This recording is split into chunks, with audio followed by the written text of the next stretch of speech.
السلام علیکم ورحمۃ اللہ وبرکاتہ۔ اعوذ باللہ السمیع العلیم من الشیطان الرجیم، بسم اللہ الرحمن الرحیم۔ رب اشرح لی صدری ویسر لی امری واحلل عقدۃ من لسانی یفقهوا قولی رب زدنی علما رب زدنی علما رب زدنی علما۔ اللہم فقہنی فی الدین، اللہم الہمنی رشدی واعذنی من شر نفسی، اللہم انفعنا بما علمتنا وعلمنا ما ينفعنا وزدنا علما، اللہم انا نسألک علما نافعا وعملا متقبلا ورزقا طیبا، آمین اللہم آمین۔ اللہ آپ کو ہدایت دے میری شونا۔ اللہم ارنا الحق حقا وارزقنا اتباعہ وارنا الباطل باطلا وارزقنا اجتنابہ، اللہم انا نسألک حبک وحب من یحبک والعمل الذی یبلغنا حبک، آمین اللہم آمین۔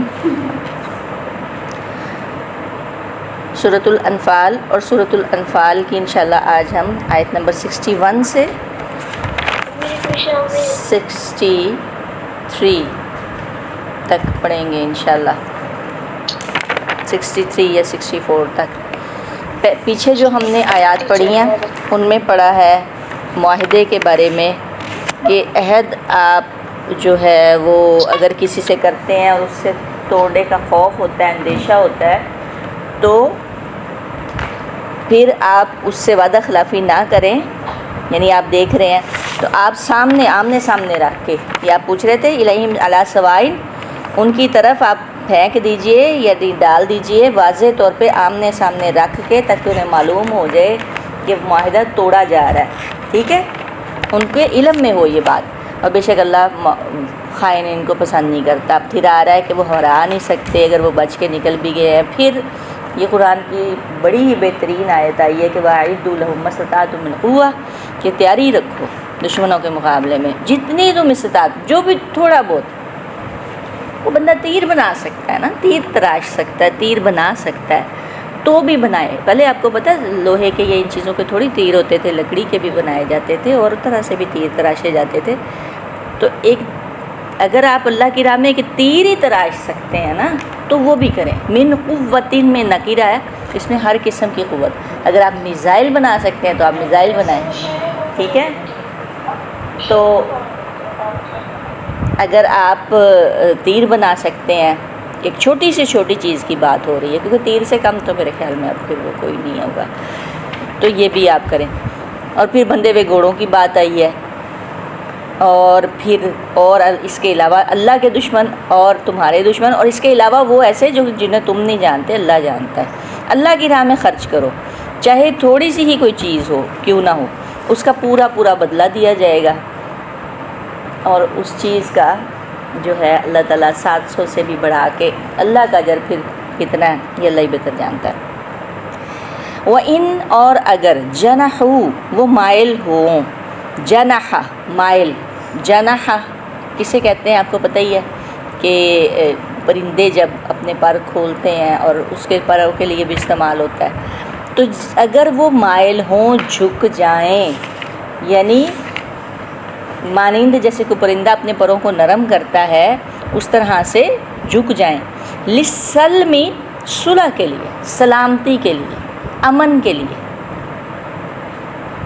تو للسلمی کا معنی یہاں پر کیا ہو جائے گا؟ صلح کے لیے، ٹھیک ہے، سلامتی کے لیے، امن کے لیے اگر وہ مائل ہو جائیں، جھک جائیں، تو فجنح، تو تم بھی، آپ بھی مائل ہو جائیں، تم بھی جھک جاؤ، آپ بھی مائل ہو جائیں، لہا، اس کے لیے، ہا کا اشارہ سلم کی طرف جا رہا ہے، صلح کی طرف، تو آپ بھی صلح کے لیے مائل ہو جائیں، جھک جائیں۔ وتوکل، اچھا ایک منٹ، صلح کے لیے آپ بھی مائل ہو جائیں، یعنی جیسے کوئی پرندہ اپنے پروں کو نرم کرتا ہے اس طرح سے آپ بھی نرم ہو جائیں، آپ بھی مائل ہو جائیں، آپ بھی جھک جائیں۔ اور کبھی کبھی حالات کا تقاضا یہ ہوتا ہے کہ صلح کرنا جو ہوتا ہے وہ بہتر ہوتا ہے، صلح میں بہتری ہوتی ہے۔ اس کا فائدہ کیا ہوتا ہے صلح کا؟ کہ ایک امن ہو جاتا ہے، انسان کو ایک موقع مل جاتا ہے، ٹائم مل جاتا ہے۔ اس ٹائم میں جنگ کے دوران تو آپ کو پتہ ہے کہ تبلیغ بھی نہیں ہو سکتی، جنگ کے دوران بہت سچویشن بدل جاتی جنگ کے دوران۔ امن میں کیا ہوتا ہے کہ امن میں آپ تبلیغ کر سکتے ہیں، اور اس کے علاوہ جو ہے اور بھی 100 کام کر سکتے ہیں اللہ کی راہ میں. عمارتیں بنا، مساجد بنا سکتے ہیں، تبلیغ کا کام کر سکتے ہیں، اور بھی جو کوئی امن کے لوگوں کی ہیلپ کر سکتے ہیں. ٹھیک ہے. مثال اس کی کہاں سے آئے گی کہ حدیبیہ کے سال جب مشرکوں نے رسول اللہ صلی اللہ علیہ وسلم سے صلح کر کے 9 سال تک جنگ نہ کرنے کا مطالبہ کیا، تو اس سلسلے میں جو شرائط پیش کی گئی تھی، حالانکہ وہ آپ دیکھیں صلح حدیبیہ کو آپ پڑھیں، اس کی شیخوں کو پڑھیں، تو وہ ٹف تھا، مشکل تھا، لیکن اس کے باوجود رسول اللہ صلی اللہ علیہ وسلم نے ان شیخوں پہ جو ہے آپ نے صلح کر لی تھی. اور اس کا فائدہ کیا ہوا تھا وہ آپ سب کو پتہ ہے کہ اس کا فائدہ یہ ہوا تھا کہ مسلمانوں کو ایک ٹائم مل گیا تھا. یہ ہے. تو اس سے یہ ہوتا ہے کہ ایک ٹائم بھی ملتا ہے انسان کو امن کے لیے. اب پیچھے حماس میں جو صلح حماس اور اسرائیل کے درمیان جو کچھ تھوڑے ٹائم میں ہوتا رہا، تو اس سے کیا ہوتا رہا کہ جو ان کو فائدہ تھا کہ اس کی ترسیل ہوتی رہی، خوراک کی، پانی کی، اور اندر ٹرکس وغیرہ جاتے رہے، چلے کچھ تشفی ہوتی رہی کہ چلیں کچھ تو کھانے کو ملے گا. اور بہرحال وہ تو نہیں، یہ پکے تو کبھی بھی نہیں ہوتے. اور ابھی بھی آپ دیکھیں، میں نے کل جو لگایا تھا کہ ابھی بھی کیا حالات ہیں، اور میں نے کہا تھا کہ ہم 40 45 38 35 بھی برداشت نہیں کرتے کئی لوگ. تو وہاں پہ آگ میں لوگ رہ رہے ہیں. اور مجھے یہ ہو رہا تھا کہ یا اللہ مجھے معاف کر دینا. مجھے یہ ہو رہا تھا کہ نا پہلے تو کبھی نا اس بارے میں ذہن ہی نہیں گیا، تو مجھے یہ ہو رہا تھا کہ وہاں پہ بلیاں بھی ہوتی ہوں گی، کیٹس ہوتی ہوں گی، پرندے ہوتے ہوں گے، اور اللہ کی دوسری مخلوق بھی ہوتی ہوگی. تو یہ بمباری جب ہوتی ہے تو وہ بھی زخمی ہوتے ہوں گے. اچھا انسان تو بول سکتا ہے، تو وہ تو بول بھی نہیں سکتے نا. ہم دیکھیں پنکھے کے نیچے بھی نہیں ہمیں سکون. ہم اب تو پنکھوں کا تو ختم ہی ہو گیا ہے نا.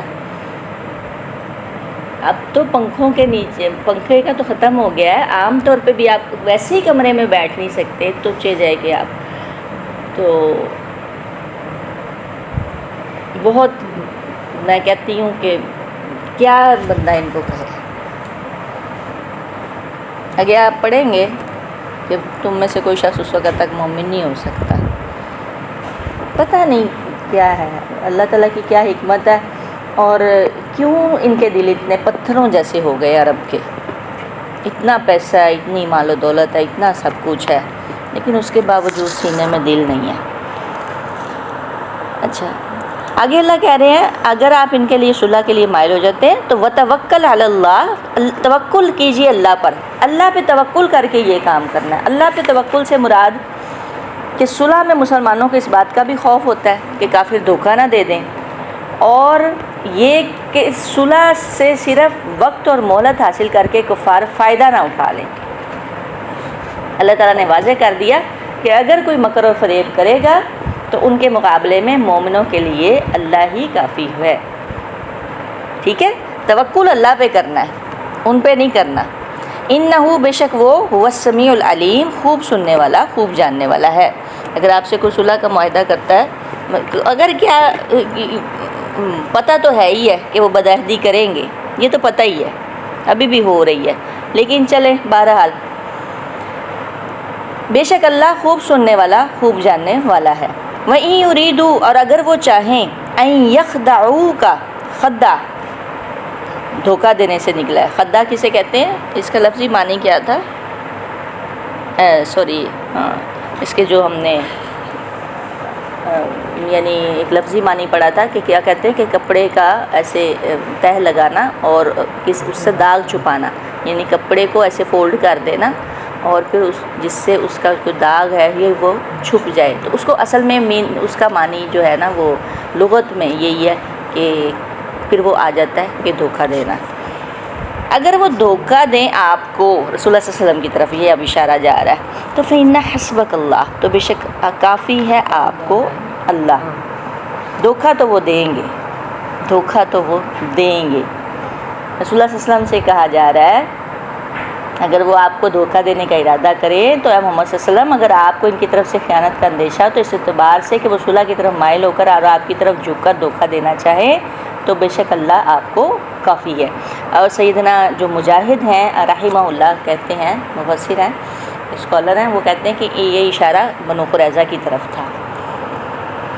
تو بس اللہ آپ کو کافی ہے، یعنی اللہ تعالیٰ نے واضح فرمایا کہ وہ کافروں کی تکلیفوں اور ان کے مکر و فریب کے مقابلے میں مدد کے لیے کافی ہے۔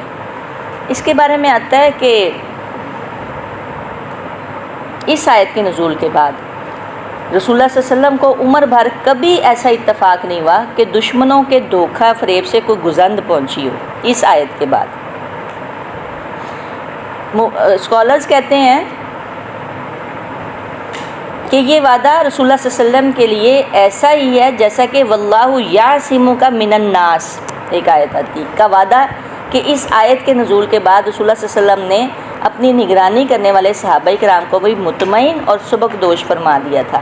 اس سے معلوم ہوتا ہے کہ یہ وعدہ رسول اللہ صلی اللہ علیہ وسلم کے لیے خاص ہے۔ اب دیکھیں نا کہ آپ اس کی طرف چلے جائیں، فَإِنَّ حَسْبَكَ اللَّهُ، اس آپ آیت کو ہی دیکھیں گے نا تو آپ کو واضح ہو جائے گا کہ ایگزیکٹ یہ یعنی خاص رسول اللہ صلی اللہ علیہ وسلم کے لیے ہے۔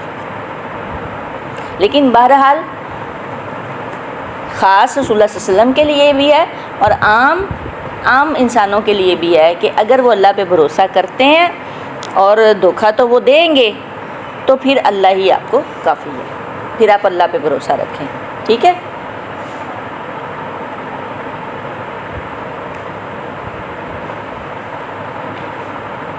اللہ پہ بھروسہ رکھیں، اللہ آپ کو کافی ہے۔ کیسے اللہ کافی ہے؟ والذی، وہی ہے الذی جس نے ایدک تائید کی آپ کی، اس نے آپ کی تائید کی۔ تائید کا مطلب کیا ہوتا ہے؟ ایدک کا مدد کی۔ یدن کسے کہتے ہیں؟ ہاتھ کو۔ تو ہاتھ سے کیا ہوتا ہے؟ اکثر ہیلپ ہوتی ہے، مدد ہوتی ہے۔ تو تائید کی ایدک یدن سے یعنی مدد کی آپ کی، بنصر ہی اپنی مدد ساتھ، اپنی مدد کے ساتھ بھی۔ اپنی مدد کون سی تھی؟ فرشتے اتارے، یہ جنگ بدر کی بات ہو رہی ہے۔ وبالمؤمنین، اور ساتھ مومنوں کے، یعنی مومنوں کے ذریعے بھی مدد کی۔ کہ کیا تھا آپ دیکھیں نا کہ تھوڑے سے تھے لیکن اس کے باوجود جانثار تھے۔ مومنوں کے ذریعے بھی آپ کی مدد، یہ کا اشارہ رسول اللہ صلی اللہ علیہ وسلم کی طرف خاص جا رہا ہے۔ آپ کی مدد اللہ نے اپنی نصرت کے ساتھ بھی کی، جنگ بدر میں فرشتے اتارے، اور ساتھ مومنوں کے یعنی مومنوں کے ذریعے بھی آپ کی مدد کی۔ جی، مومنوں کے ذریعے بھی آپ کی مدد کی۔ ان آیات میں اللہ تعالیٰ نے رسول اللہ صلی اللہ علیہ وسلم اور مومنوں پر جو احسانات فرمائے ان میں سے ایک بڑے احسان کا ذکر فرمایا، وہ یہ کہ رسول اللہ صلی اللہ علیہ وسلم کی مومنین کے ذریعے مدد فرمائی گئی ہے۔ وہ آپ کے دست بازو بنے، محافظ و معاون بنے۔ مومنین پر یہ احسان فرمایا کہ ان کے درمیان پہلے جو عداوت تھی، ابھی اب ہم وہ آیت آگے بھی پڑھیں گے، اسے محبت و الفت میں تبدیل فرما دیا۔ پہلے وہ ایک دوسرے کے خون کے پیاسے تھے، اب وہ ایک دوسرے کے جانثار بن گئے، ٹھیک ہے۔ تو مومنین کے ذریعے رسول اللہ صلی اللہ علیہ وسلم کی مدد فرمائی۔ کیسے مدد فرمائی؟ پہلے کیا تھا؟ وَأَلَّفَ، اور اس نے الفت ڈال دی۔ اصل معاملہ یہاں تھا، وَأَلَّفَ، اور اس نے الفت ڈال دی۔ الفا کیا ہوتا ہے؟ الفن کہتے ہیں، ہزار کو بھی کہتے ہیں، حروف تہجی میں بھی الف آتا ہے۔ اور الفن کا اصل میں مطلب ہوتا ہے جمع کرنا، ٹھیک ہے۔ الفت پیدا کرنا، ملانا، جمع کرنا، الفن کا اصل مطلب یہ ہوتا ہے۔ الفا کا مطلب ہوتا ہے جمع کرنا، لفظی معنی جو ہے۔ پھر آگے الفن سے ہزار بھی آیا، اور پھر الفت پیدا کرنا، ملانا۔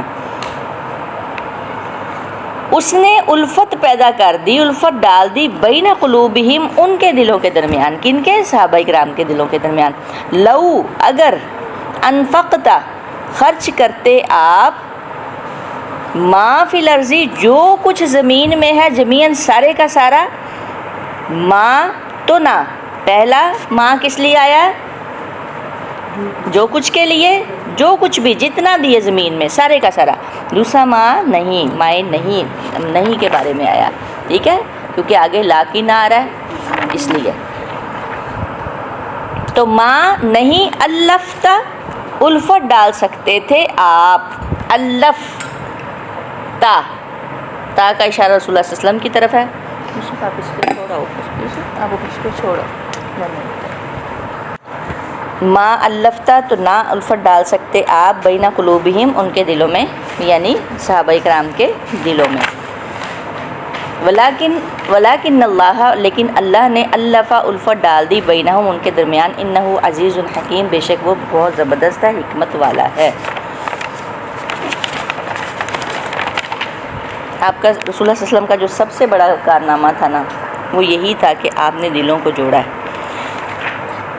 اور دلوں کو کیسے جوڑا ہے کہ آپ یہ دیکھیں اسلام کی آمد سے پہلے، یعنی رسول اللہ صلی اللہ علیہ وسلم کی آمد سے پہلے جزیرۃ العرب میں کیا تھا کہ ہر طرف جنگیں تھیں. ہم بچپن میں پڑھتے رہے ہیں اسلامیت وغیرہ میں کہ کس طرح سے تھی.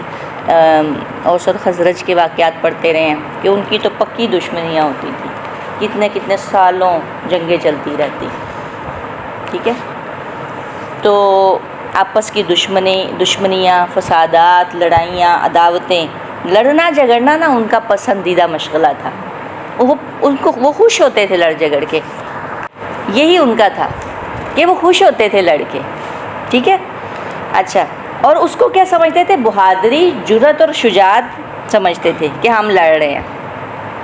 رسول اللہ صلی اللہ علیہ وسلم نے اسلام کا پیغام دے کر دراصل اس لڑنے بھیڑنے والے معاشرے کو ایک پرامن معاشرہ بنا دیا، اور اس لیے ثبوت دیا کہ اسلام کس چیز کا پیغام ہے. اسی لیے تو آپ صلی اللہ علیہ وسلم کو کیا کہا جاتا ہے؟ رحمت للعالمین. اور یہ کتنا ہسٹوریکل جو ریکارڈ ہے یہ والا، کتنا بڑا، کہ ایک جو لڑنے بھیڑنے والا معاشرہ ہے ان کے دلوں میں الفت پیدا ہو رہی ہے. حالانکہ ان کا یہ سلسلے لڑائیوں کے رکتے ہی نہیں تھے. اس میں آتا ہے کہ یہ جو ہم نے پڑھا ہے نا، لو انفقت ما فی الارض جمیعا، کہ سارے کا سارا بھی دے دیتے، یعنی کوئی چیز جو الفت محبت ہے نا وہ خریدی نہیں جا سکتی. وہ کس طرح سے دلوں میں ڈلے گی؟ یہ اللہ تعالیٰ ہی ڈالتے ہیں. کیسے ڈلے گی اس کو بھی ہم تھوڑا سا دیکھیں کہ محبت جو ہے، الفت جو ہے وہ کس طرح سے ہوگی، کیسے ڈالیں گے؟ اللہ تعالیٰ دلوں میں کیسے محبت ڈالتا ہے کہ جب کوئی اللہ سے خاص مخلص ہو کے اللہ سے محبت کرتا ہے. جب کوئی شخص اللہ سے محبت کرتا ہے نا تو پھر اللہ تعالیٰ بھی اپنے بندے سے محبت کرتے ہیں. حدیث جبرائیل آپ نے سنی ہوگی کہ جب اللہ تعالیٰ کسی بندے سے محبت فرماتا ہے تو وہ جبرائیل امین کو بلاتا ہے. ٹھیک ہے، وہ جبرائیل امین کو بلاتا ہے تو فرماتا ہے کہ میں فلاں بندے سے محبت کرتا ہوں، تم بھی اس سے محبت کرو. تو جبرائیل امین آسمان والوں کو پکارتے ہیں، اعلان کرتے ہیں کہ اے آسمان والو، اللہ تعالیٰ فلاں بندے سے محبت کرتے ہیں، تم سب اس سے محبت کرو. آسمان والے کون ہیں؟ فرشتے. آسمان والے بھی اس سے محبت کرنے لگتے ہیں. پھر وہ اس پکار کو نیچے زمین والوں پر اتارتے ہیں. زمین میں کون ہے؟ ہم لوگ شامل ہیں. پھر زمین والوں کے دلوں میں بھی اس بندے کی محبت ڈال دی جاتی ہے. ٹھیک ہے، لیکن اس کا آغاز کہاں سے ہوتا ہے؟ سٹارٹ کہاں سے لیا جاتا ہے؟ اللہ کی محبت سے. اسی لیے کہا جاتا ہے اللہم انا نسألک حبک وحب من یحبک والعمل الذی یبلغنا حبک. ہم تیری محبت کا سوال کرتے ہیں، وحب من یحبک، اس کی محبت کا جو تجھ سے محبت کرے، والعمل الذی یبلغنا، اور ایسے اعمال جو تیری محبت تک ہمیں پہنچانے کا سبب بن سکے. اس دعا کو لازم پکڑیں. اللہ کی محبت، جب اللہ آپ سے محبت کریں گے تو وہ پھر جبرائیل امین کو کہیں گے کہ میں محبت کرتا ہوں، سب کرو، آسمان والے بھی. اور جبرائیل امین کون ہے؟ جبرائیل امین کا مقام کیا ہے؟ سردار ہے فرشتوں کے. تو اللہ تعالیٰ ان سے یہ بات کہتے ہیں. تو اللہ آغاز کہاں سے ہوتا ہے؟ اللہ کی سچی محبت سے. اور سچی محبت کی نشانی کیا ہے؟ اللہ کی آپ کسی ایسے شخص کو دیکھیں کہ آپ کو پتہ ہے کہ کئی لوگوں کو، کئی بزرگوں کو، یا عام طور پہ بھی بزرگ نہیں بھی ہے، تو عام طور پہ بھی کسی ایسے بندے کو آپ دیکھیں تو دیکھتے ہی اللہ یاد آ جاتا ہے. کبھی آپ نے کہیں غور کیا ہو کہ آپ کو اس کو دیکھتے ہی اللہ یاد آ جاتا ہے؟ اللہم آمین. کہ اللہ کا نام لیتے ہی وہ پگھل جاتے ہیں، اللہ کا نام آتا ہے تو وہ جھک جاتے ہیں، یعنی وہ اپنی مرضی نہیں کرتے، اپنی انا چھوڑ دیتے ہیں، وہ صرف اللہ کا کہنا مانتے ہیں. یہ ہے اللہ کی محبت، اللہ کی محبت. اللہم انا نسألک، اللہم انا نسألک حبک، حبک. ہمیں اللہ، ہم تجھ سے تیری محبت کا سوال کرتے ہیں. تو پھر وہ مقام آتا ہے کہ پھر اللہ تعالیٰ بھی اپنے بندے سے محبت کرتے ہیں اور پھر سب محبت کرتے ہیں. تو اس میں نا مجھے وہ یاد آ رہا تھا استاذہ نگہت ہاشمی کا، حضرت ہاشمی بھی اسی میں ہی ہے. ویسے میں ایک نام اب خاص طور پہ لے رہی ہوں، تو کہ دیکھیں نا کہ وہ بھی تو ایک خاتون ہی ہے نا، تو کیسے ہم لوگ ان سے، یعنی ہم ان کے قریب جانے کے لیے تڑپ رہے تھے، سارے سبقت لے جانے کی کوشش کر رہے تھے کہ کسی طرح ہم ان کو ایک بار دیکھ لیں، کسی طرح ہم لوگ جو ہے ان سے مل لیں. یہ اللہ کی محبت ہوتی. دیکھیں ایک عام شکل و صورت، ایک عام یعنی جس طرح، لیکن اس کے باوجود اللہ نے ہی محبت ڈالی ہے نا ہمارے دلوں میں. ہمیں تو نہیں پتا وہ یعنی کیا سارا ہے، لیکن اس کے باوجود اللہ کی محبت. اسی طرح کئی لوگ ہوتے ہیں، یعنی میں نے ایک مثال دی ہے، ٹھیک ہے، یہ ابھی کیونکہ پچھلے دنوں یہ واقعہ گزرا ہے تو اس لیے. تو اسی طرح خیر اب ہم جو میل ہیں علماء کرام، ان سے تو ہم تو نہیں ایسے کر سکتے، لیکن میل علماء کرام سے میل جو بھی ملے گا تو ان میں بھی آپ دیکھیں وہ کتنی چاہت اور الفت سے ملتے ہیں. بلکہ میں وہ اس سے دیکھ رہی تھی وہاں پہ بھی جو ایک درس ہو رہا تھا، وہ جو ہیں بنی کوثر ہے، ان سے بھی لوگ جو ہیں وہ ملاقات کرنے، یعنی ان کو بھی وہ مطلب وہ ایک اللہ تعالیٰ کا ایک خاص نور ہے، ایک اللہ تعالیٰ کا ایک خاص جس کو کہتے ہیں نا یعنی چہرے پہ، اور یوں کہہ لیں تو یہ اللہ کی ہی محبت ہوتی. تو اللہ تعالیٰ ہمیں بھی اپنی محبت نصیب کر دے، ہم بھی ان لوگوں میں شامل ہو جائیں جو ان سے اللہ محبت کرتا ہے. مین اصل بات ہے اللہ کی محبت پانا. تو جب اللہ تعالیٰ اپنے بندے سے محبت کرتا ہے تو پھر اللہ تعالیٰ ایسے اسباب پیدا کر دیتا ہے کہ دنیا والے بھی اس کی طرف ہو جاتے ہیں. یہ تو میں نے ایک چھوٹی سی مثال دی ہے. تو بہرحال اب ہم نے حضرت عمر فاروق کو نہیں دیکھا ہوا، ہم نے حضرت ابوبکر صدیق کو نہیں دیکھا ہوا، حضرت عثمان غنی کو نہیں دیکھا، تو ہم نے دیکھا نہیں ہے، صرف پڑھا ہے. کیسے ہی ہمارے دلوں میں اتنی محبت ہے کہ ہم کہیں اللہ ہم نے مرنے کے بعد ان کے ساتھ ہمیں آپ ان کا ہمسایہ بنا دیں، ہم ان کو دیکھنا چاہتے ہیں. حضرت عائشہ صدیقہ کو نہیں دیکھا، حضرت فاطمہ کو نہیں دیکھا، صحابیات کو نہیں دیکھا. تو ان کی محبتیں کیسے ہمارے دلوں میں ہیں. صحابہ کرام کی محبت آپ کو پتہ ہے، حب صحابہ کی حب کے لیے، محبت کے لیے لوگ اپنی جان دے دیتے ہیں. حب صحابہ کے لیے لوگ اپنی جان دے دیتے ہیں. رسول اللہ صلی اللہ علیہ وسلم کی محبت کے لیے لوگ اپنی جان دے دیتے ہیں. کیسے دے دیتے ہیں؟ انہوں نے تو دیکھا بھی نہیں اللہ کے نبی کو، یہ اللہ نے ڈالی ہوتی ہے. سبحان اللہ وبحمدہ سبحان اللہ العظیم. اللہ تعالیٰ کہہ رہے ہیں اگر آپ سارے کا سارا کچھ بھی دے دیتے نا تو ما الفت بین قلوبہم، آپ الفت نہ ڈال سکتے ان کے دلوں میں، لیکن ولکن اللہ الف بینہم، اللہ نے ہی ان کے دلوں میں الفت ڈال دی. یعنی اللہ آرڈر کرتے ہیں، جبرائیل امین کو کہتے ہیں، تو پھر اس کے بعد سب لوگ ان سے محبت کرنا شروع ہو جاتے ہیں. بے شک وہ غالب ہے اور حکیم ہے، بہت ہی حکمت والا ہے. اسی سے ریلیٹ ہو کے یہ اگلی آیات ہے، اور یہ ساری انشاءاللہ ہم اس کو بعد میں پڑھیں گے. اس میں آتا ہے، اب میں تھوڑا سا یہاں سے پڑھ دوں کہ پہلے وہ ایک دوسرے کے خون کے پیاسے تھے، جتنے بھی جو بعد میں ایمان لائے ہیں، اور پھر وہ ایک دوسرے کے جانثار بنے. ایک دوسرے کے پہلے دلی دشمن تھے، پھر رحیم و شفیق ہو گئے. صدیوں پرانی عداوتیں انہوں نے ختم کی اور آپس میں محبت کی، پیار کیا. اللہ تعالیٰ کی خاص مہربانی اور اس کی قدرت و مطلب خاص مہربانی ہوئی.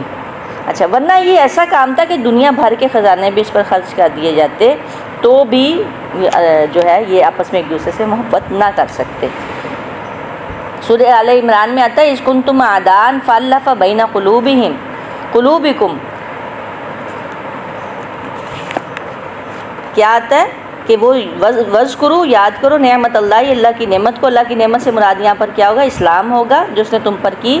اذ کنتم اعداء، جب تم ایک دوسرے کے دشمن تھے، پھر اس نے تمہارے دلوں میں محبت ڈال دی۔ فاصبحتم بنعمتہ، پھر تم ہو گئے اس کی نعمت یعنی اسلام کی وجہ سے بھائی بھائی۔ اچھا، ایک آتا ہے کہ غنیمتوں کے بارے میں، غزوہ حنین کی غنیمتوں میں جب رسول اللہ صلی اللہ علیہ وسلم نے انصار کو کچھ نہ دیا تو انہیں اس کا ملال ہوا۔ آپ نے انصار سے فرمایا کہ اے گروہ انصار، کیا میں نے تمہیں گمراہ نہیں پایا تھا؟ پھر اللہ تعالیٰ نے تمہیں میری وجہ سے ہدایت بخشی، اور کیا تم اختلافات و انتشار میں مبتلا نہیں تھے؟ میری وجہ سے اللہ تعالیٰ نے تمہیں متفق اور متحد کر دیا۔ کیا تم فقیر نہیں تھے تو اللہ تعالیٰ نے تمہیں دولت مند بنا دیا۔ آپ اس سلسلے میں جب بھی کوئی بات کرتے تو انصار جواب دیتے کہ یقیناً اللہ اور اس کا رسول ہی زیادہ احسان فرمانے والے ہیں۔ بلکہ ایک جگہ پہ آتا ہے کہ انصار رسول اللہ صلی اللہ علیہ وسلم کی ہر بات کے جواب میں کیا کہتے؟ اللہ و رسولہ امن، اللہ اور اس کے رسول کے احسانات اس سے کہیں زیادہ ہیں۔ اس کو صحیح بخاری بیان کرتے ہیں۔ تو بہرحال یہ سارا ہمارے سامنے ہے، اسلام سے پہلے کا، رسول اللہ صلی اللہ علیہ وسلم سے پہلے کا معاشرہ اور رسول اللہ صلی اللہ علیہ وسلم کے بعد کے آنے والا معاشرہ، کہ کس طرح سے انہوں نے دلوں کو جوڑا۔ سبحانک اللہم و بحمدک ونشہد ان لا الہ الا انت نستغفرک ونتوب الیک۔